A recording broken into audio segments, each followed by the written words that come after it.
Bonjour, c'est Danny Boone et vous regardez Rive 54. De l'autre, Bonjour, c'est Gérard Rive Jugnot, vous regardez Rive C'est 54. Jean Dujardin pour Rive 54. Rive 54. C'est Rive 54. C'est Rive. Ou 45. Bonjour et bienvenue dans Vue sur Rive 54. En 2006, nous avions rencontré David Prowse. Qui est David Prowse? C'est tout simplement l'acteur qui a interprété Dark Vador dans la saga Star Wars. My whole life, prior to the mid-60s, was devoted to bodybuilding and weightlifting. And I did the Mr. Universe contest in 1960. And then I changed over from bodybuilding to competitive weightlifting. And I became the British heavyweight champion in 1962, 63, 64. And then I was training to get to Tokyo for the Olympic Games. And at the very last minute, the Weightlifting Association, although I'd been selected, the Weightlifting Association said, we're sorry, but we haven't got enough money to send a heavyweight to Tokyo, so you won't be going. And I thought, well, there's nothing to stay amateur for anymore. I'll turn professional and see what happens. And almost the first thing that happened was I started endorsing products. A very famous product came out called a bull worker, which is an exercise trainer. And then I was also working at the time as a salesman. And one of the places I used to call on when I was trying to sell weightlifting equipment and vitamin pills and things like this. And one of the places I used to call on was a gymnasium up in Mayfair in London. But the gymnasium also ran a stunt agency called Tough Guys, which supplied stuntmen to the film industry. And one day I called in there, and the director of the gym or the business said if there was any work in show business, would you be interested?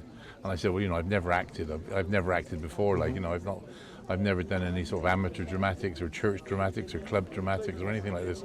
And he said, well, don't worry about that. He said, we'll cross that hurdle when we come to it, And so I never gave it another thought. And that was, anyway, about 2 weeks later, I get a phone call saying, could I get to the Mermaid Theatre, which is one of the big West End London theatres? Could I get to the Mermaid Theatre because they have a play there called Don't Let Summer Come, and they need somebody to play the part of Death in the very final scene of the play.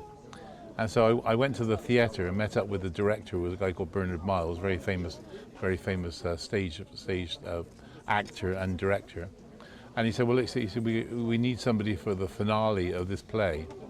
And all Death has to do is to pick an actor up off of a bed and lift him very, very, very slowly to make it look as though he was floating away, you see. And they said, you'll be dressed from head to toe in black. It's like the black shroud, black gloves, black socks. He said, nobody will see anything of you whatsoever. I said, it was like the forerunner of Darth Vader, And he said, you will never be discovered from this role, he said, because nobody's going to see anything of you whatsoever. And he said, do you think you can do it? And I said, well, yeah, of course I can. I'll do it easily. He said, well, we'd like to see. So I went over and I scooped him up off the bed. I said, where would you like him? Like this, you see. And they said, oh, can you do that twice nightly, you see? So I said, if you pay me enough money, I'll do it as many times a night as you like. And that got me into the Actors Union, because I was doing a job which an actor couldn't do. And then, I had 3 or 4 weeks in the play. I think it was 3 weeks in the play. And then I thought, well, that's that probably over and done with. And the next thing I know, my agent started sending me out for television commercials, and I went from TV commercials to TV series, and I was in practically every television series which came out of Great Britain in the late 60s and 70s. Everything from The Saint, Department S, The Champions, Jason King, The Avengers, Randall and Hopkirk, all these television series that were coming out of Great Britain. And then in 1967, I got offered my first film, which was Casino Royale. And then of course, basically, then we never looked back. It was a bit of a struggle, work-wise, or at least not a struggle because I wasn't dependent on the work. So, but the work was a bit sort of intermittent prior to 1971. In 1970, I did a very famous film, Stanley Kubrick's Clockwork Orange, and it came out in 1971, and of course it was a very controversial film, but the mere fact that I'd worked for Stanley Kubrick suddenly established me as an actor. I suddenly became instead of being the heavy and the monster and the creature and all the sort of roles that I'd done prior, I suddenly became sort of Dave Prowse actor. And from then on, I don't think I ever went for a role which I didn't get. And every time I got the part, it was always due to the fact that I'd worked for Stanley Kubrick. And when I went to be interviewed by anybody, all the interviewer, whether it was a director or a producer or whoever it was, all they wanted to do was talk about Stanley Kubrick. And of course I had a wonderful association with Stanley. I had a really nice working arrangement with him. And so, as I said, it was lovely. And of course, like in 1976, which is like 5 years after Clockwork Orange came out, I got a call from 20th Century Fox, the managing director of 20th Century Fox.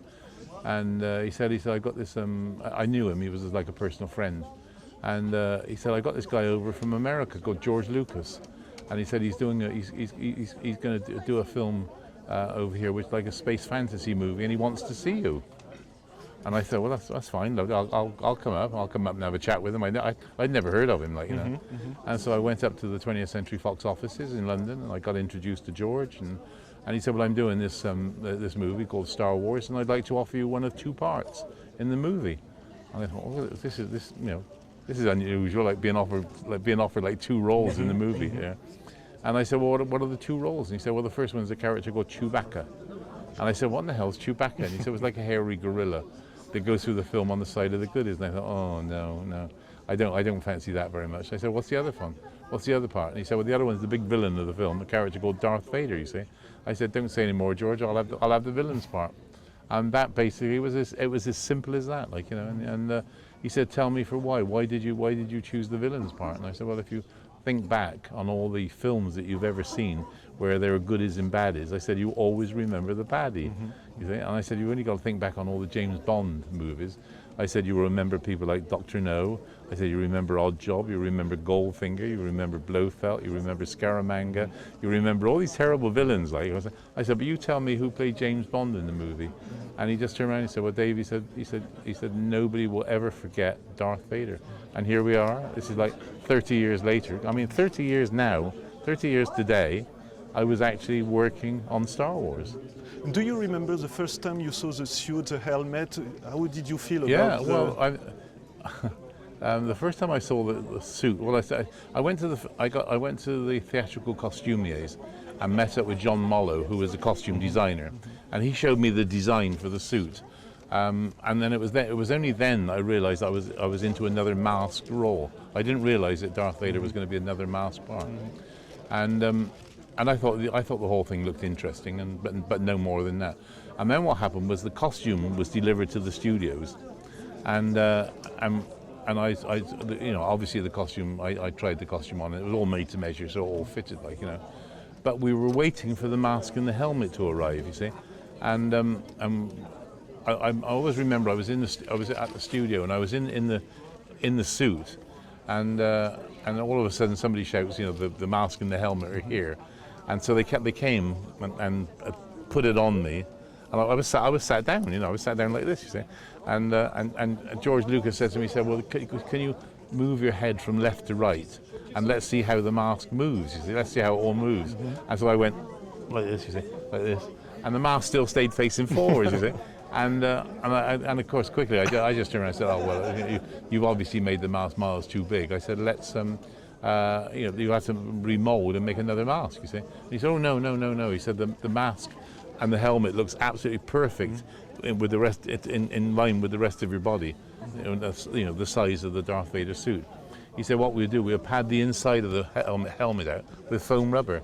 And that's what they did. Well, of course, that made it very, very hot, and you know, you used to sort of you push your face into it, like that, and it really just made working very, very hot and sweaty, because all the heat used to rise up from inside the suit, go up inside the mask, and then mist up the eyepieces, and you couldn't see where you were going. So it was like a stop, start, all the way through. It was you know, from beginning to end. They never ever. We didn't have any sort of air conditioning units or anything like that in the suits. So did you have a chance to connect with the other actors, like, you know, the rest of the cast? Did you get to work with them day to day? Yeah, everybody. Everybody. I mean, I mean, when I got the role to start with, the first thing they did was invite me up to have lunch with Sir Alec Guinness, which was lovely, who was playing Obi-Wan Kenobi. And I think it was really just to let us be introduced, because I was going to kill him off in the movie, like, you know. But he was lovely. He was lovely to work. And I was working with Peter Cushing again. I mean, I'd worked with Peter Cushing in 1973 on a film called Frankenstein and the Monster from Hell. And then I got involved with his This Is Your Life program, and we became quite good friends. And so, so Peter was a really good friend of mine, you know, right the way through until he died. And then of course, you have the three Americans, Harrison, Carrie, Mark. You know, they were all very pleasant. I was working with Carrie for the second time, because she'd come over to London to do the Debbie Reynolds show at the London Palladium, and she was in the show as a singer, just singing one song, like, you know. And it was so, you know, but she was 15. She was 15 at the time, and then of course that was in 1974. Then of course she turns up as Princess Leia in Star Wars, and it's like a reunion, you know. So it was nice.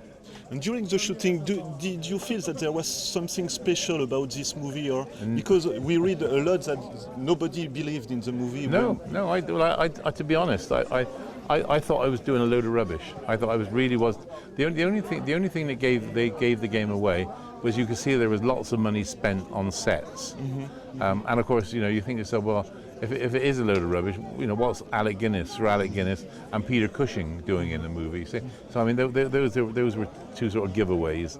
But the thing, when we were filming, I mean, nothing was ever ready. I mean, they brought some camera over from America, which they couldn't get to work. It was a special 3D camera or something like this, but they could never get the damn thing to work.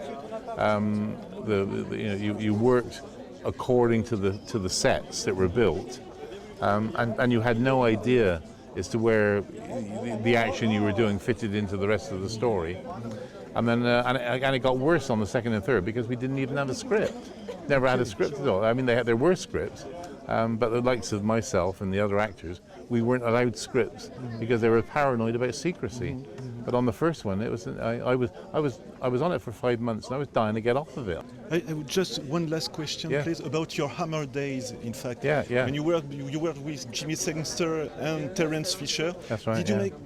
Is there a comparison you could make, because No. was old school and new school, I guess? No. Well, I did. When I first came into the business, I always thought that I'd make a great Hammer monster. You see. So I actually went up to the Hammer offices one day, and I went to the offices, sort of presented myself at the front door, and I met up with Michael Carreras, who was the boss's son, and he said, "What can we do for you?" And I said, "Well, I'd like to see somebody about working for Hammer, you see." And he said, "Well, in what respect?" And I said, "Well, I feel I'd like to become one of the Hammer monsters, you know, in these Frankenstein movies, you think?" And he said, "Oh no," he said, "There's no way, no, there's no way that we can," and close the door, and that was it. I was out, gone, you know.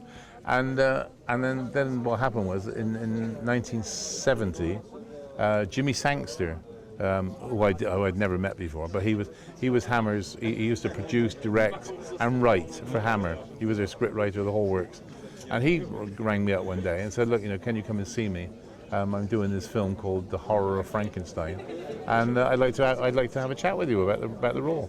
And I went to see them, and they made me some absolutely ridiculous low offer to do this film, and my agent said, "Well, look, you know, there's nothing else going at the time." They said, "Why don't you let's accept it, because that way you'll get in with Hammer, you see." And as luck would have it, the Jimmy Sangster film was not a very popular film, because I think what Jimmy wanted to do was have fun with the genre, but unfortunately, the Hammer followers they all want their horror. They're not interested in comedy. And in fact, at one stage, they tried to bring sex into all the Hammer movies, and that didn't really work. It was all they ever wanted was horror, and in fact, they went as far as having lesbian lovers and goodness knows what, and that piece really was the death knell. It was the death knell of Hammer. If they'd have stuck to their original gothic horror premise, they would have still been going today. But so I did the horror of Frankenstein in '71, in '70 with Jimmy Saxon, and he was nice. He was a nice guy. Very, you know, everything was fun. There were lots of jokey things in the movie. I was working with Ralph Bates, who played Frankenstein, because Peter Cushing was his wife had died, and he'd lost a hell of a lot of weight because he was having terrible bereavement problems, and so we filmed with Ralph Bates. And then 2 years later, well, 3 years later, in '73, I was asked if I would do the monster again, but it was a completely different type of monster. It was Frankenstein and the Monster from Hell, and they brought Terence Fisher out of retirement. He'd had a nasty car accident, I believe, and he wasn't really a very well man, not when we worked together. But he was lovely guy to work with. Very, you know, very soft and feeling, and you know, just a pleasure to work with. And of course, it was lovely working with Peter Cushing for the first time. That was my first venture with him.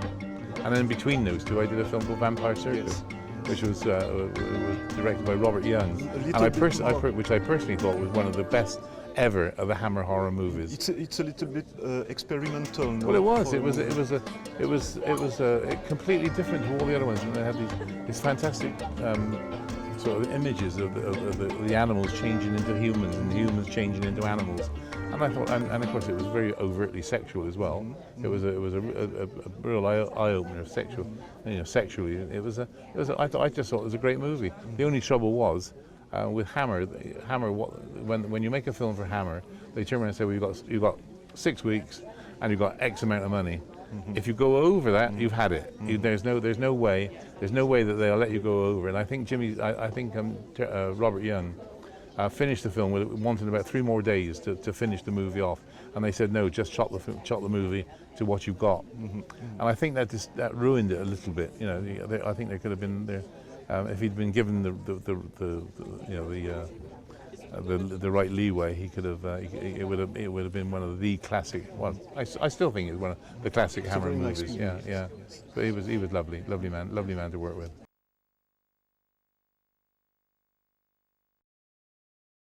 Bonjour, c'est Danny Boone et vous regardez Rive 54. De l'autre, Bonjour, c'est Gérard Rive Jugnot, vous 54. regardez Rive 54. Jean Dujardin pour Rive 54. Reeve 54. C'est Rive 54. C'est Rive Ou 45.